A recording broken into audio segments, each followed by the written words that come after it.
Anak ni Cuties, anim yung nasa loob. Yung isa hiniwalay namin kasi mahina. Tinatapak-tapakan nila baka mamatay Yan. Ito naman pasaway dito si Cremo. Si Cremo, si Princess,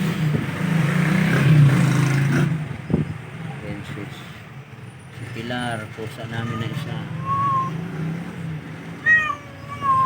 Yan, si Pika yung itim, si Bunso yung malaki. Yan, si Pilar, Princess, si Cremo. Ito po yung anak ni Cuties na hiniwalay namin kasi mahina siya taka tinatapak-tapakan siya. Baka matuluyan. Yan. Si Choco, yan, rescue din namin yan. Nung kasagsagan ng pandemya namin ni-rescue yan si Choco Boy. Bait yan si Choco Boy, bait. Kailang marami siyang katikati. Bumalik yung katikati kasi kumakain ng isda. Sumasalis sa pagkain ng iba. Pagkain niya kamuti. Sa kapilit, si Creamy. Yan. Si Mion, sa mga pusa namin. Si Milka, rescue din yan. Rescue din namin yan si Milka. Dami naming rescue na kailangang maalagaan sila ng maayos kasi nabando na. Kailangan maalagaan sila. Pusa. Yan, pusa pa yan. Si Pulutoy. So kami po, ako partikular ay umapila. Sana matulungan niyo po kami, hindi niyo kami para sa pagkain nila at hindi lang naman sa pagkain kundi pati gamot. Kailangan silang madala rin sa veterinary para sa deworming.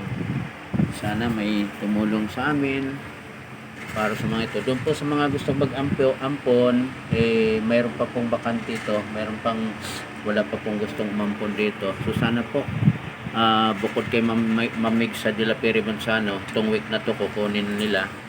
Mayroon pang matira. So sana nga kunin na lang ni Mamig sa itong mag-iwan lang sa amin ng dalawa para hindi naman malungkot si Cuties. So dalawa lang iwan sa bahay. Kunin na ni Mamix yung 5. Ayan. So yan po. So salamat kay Mamix sa De La Pere sa pag-ampon at ganun din sa tumutulong sa amin kay Ma'am Paro, kay Ate Angie at maraming salamat po sa inyong lahat. Sana mayroon pong tutulong sa amin para sa pagkain nila. Hindi lang kasi itong nasa bahay Hindi lang itong mga rescued namin. Mayroon pang mga natirang inabando ng aso.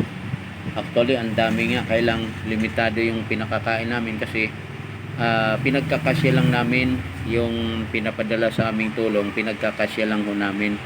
Kung lalargahan namin, baka hindi abot ng 1 linggo, ubos na kaagad. So, pinagkakasya po namin para magpang-abot saka yung susunod na ipapadalang tulong. Wala namang ibang tumutulong sa amin. Hindi si Ma'am Amparo lang at saka si Ate Angie. Yung iba, paminsan-minsan, nagpapadala, pero malaking bagay na rin yun. So sana, mayroon pang ibang tutulong sa amin na talagang sustainable, tuloy-tuloy. At hindi lamang sila yung masasagip natin at mapapakain natin, kundi marami pa. Marami pang asong inabandona. Kung kinukundinaho natin yung pagpatay, pagbaril ng mga pulis kina Milyon at saka kay yung isang aso pa, 2 aso na binaril ng mga pulis kasi nanlalapa. Kung kinukundina natin yon, dapat kundinahin din natin yung mga irresponsableng nag-alaga ng mga aso na inabandona yung kanilang mga alaga. Dapat kundinahin din natin, hindi lang yung mga pulis na bumaril at pumatay sa 2 aso, kundi maging yung mga irresponsableng nagmamay-ari ng nag-alaga ng mga aso ay kundinahin din po natin. So tulungan niyo po kami sa advokasiyang ito. Maraming salamat po at magandang araw po sa inyong lahat. God bless po.